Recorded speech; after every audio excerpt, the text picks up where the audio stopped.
Assalamualaikum warahmatullahi wabarakatuh. Perkenalkan, kami dari kelompok 5 Bahasa Indonesia ingin mempresentasikan hasil diskusi kami yang berjudul paragraf. Sebelum memulainya, kami ingin memperkenalkan anggota kami terlebih dahulu. Yang pertama, saya sendiri Fauzan Maulana Lubis sebagai pemateri pertama sekaligus moderator. Yang kedua ada Oni Hizri Kaifa Purba sebagai pemateri kedua. Yang ketiga ada Reza Altorik sebagai pemateri ketiga. Dan yang keempat ada Rinanda Putri Rambe sebagai pemateri keempat. Selanjutnya kita mulai pengertian paragraf. Paragraf adalah satuan bentuk bahasa yang biasanya merupakan hasil penggabungan beberapa kalimat. Finoza dalam hikmat. Satu paragraf sekurang-kurangnya 2 kalimat. Sebuah paragraf biasanya terdiri dari pikiran, gagasan, atau ide pokok yang dijelaskan dengan kalimat pendukung. Selanjutnya, fungsi pembentukan paragraf. Paragraf dibuat oleh pengarang tentunya memiliki beberapa fungsi yang akan memudahkan pengarang tersebut membuat tulisan. Adapun fungsi pembentukan paragraf dikemukakan sebagai berikut. Yang A, menampung bagian kecil gagasan utama karangan. Yang B, memudahkan pemahaman jalan pikiran pengarang dengan cara memisahkan pikiran utama yang satu dari yang lainnya. Yang C, pengarang melahirkan pikiran secara sistematis. Yang D, pembaca mudah mengikuti dan memahami alur pikiran pengarang. Yang E, membentuk penggalan-penggalan pikiran pengarang. Yang F, sebagai tanda pikiran baru dimulai. Yang G, memungkinkan perhatian lebih lama daripada akhir kalimat dan konsentrasi terhadap pikiran utama. Sudarno dalam hikmat title. Selanjutnya, syarat-syarat pembentukan paragraf. Membuat paragraf terdapat syarat-syarat pembentukannya. Paragraf akan memudahkan penulis dalam menuangkan ide dan gagasannya dalam penulisan paragraf. Syarat-syarat pembentukan sebuah paragraf diantaranya ialah yang A, kesatuan, atau dalam satu paragraf hanya berisi satu pikiran utama. Yang B, kepaduan, atau hubungan antar kalimat dalam satu paragraf berkaitan. Yang C, isinya relevan dengan karangan.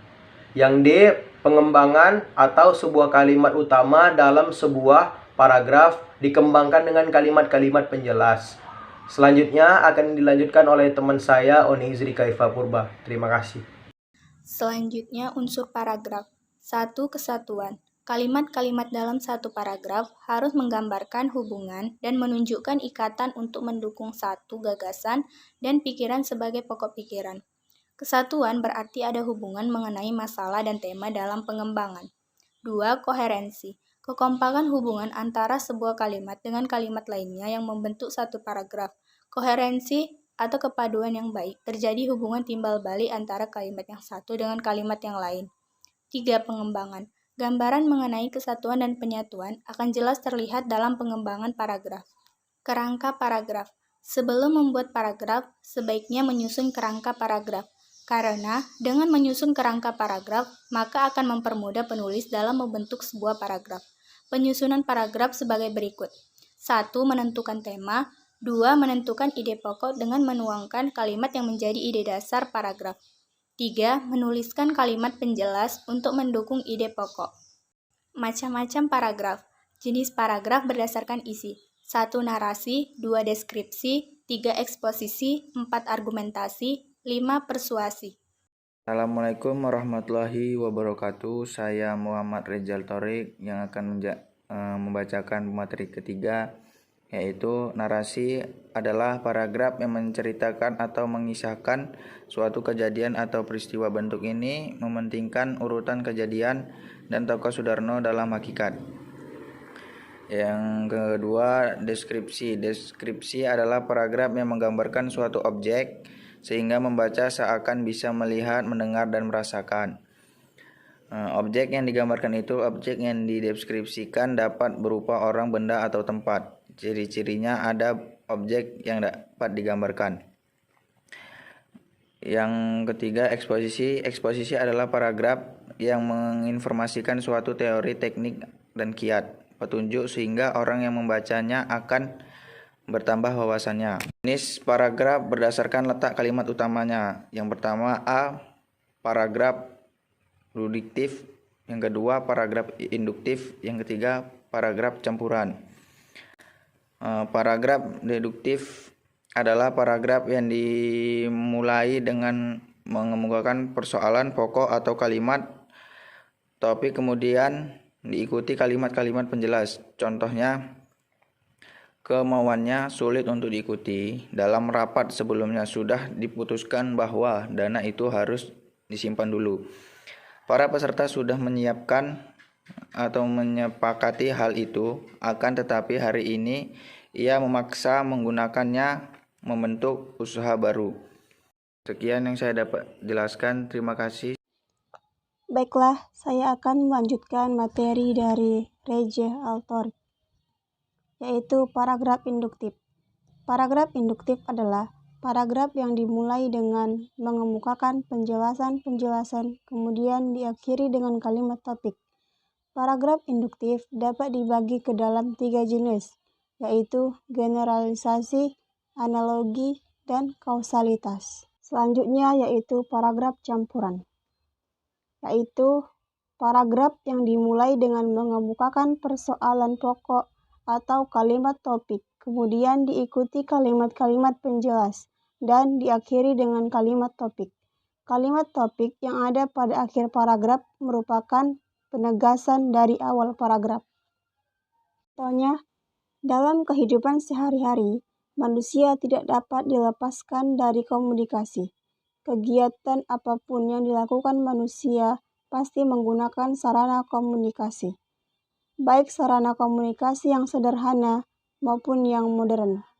Kebudayaan dan peradaban manusia tidak akan bisa maju seperti sekarang ini tanpa adanya sarana komunikasi. Selanjutnya, paragraf berdasarkan fungsinya. Berdasarkan fungsinya, paragraf dapat dibedakan menjadi paragraf pembuka, penghubung, dan penutup. 1. Paragraf pembuka disebut juga paragraf pendahuluan.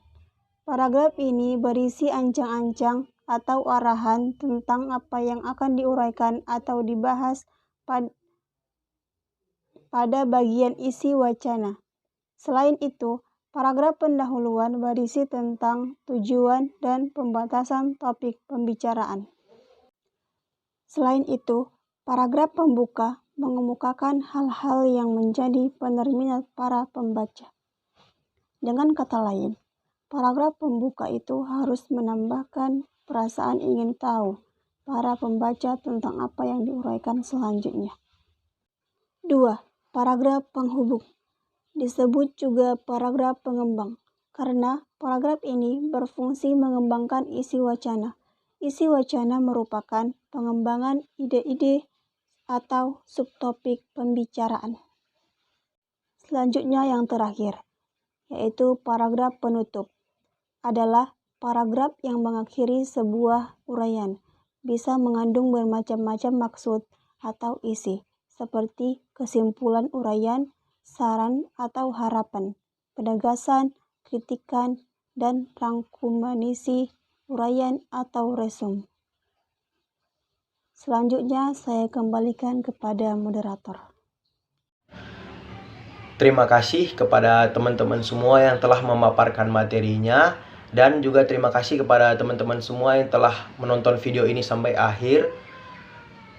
Demikianlah presentasi kami pada hari ini. Mohon maaf jika ada kekurangan dalam materi, dan mohon maaf juga jika ada kata-kata yang kurang berkenan, dimohon maafkan.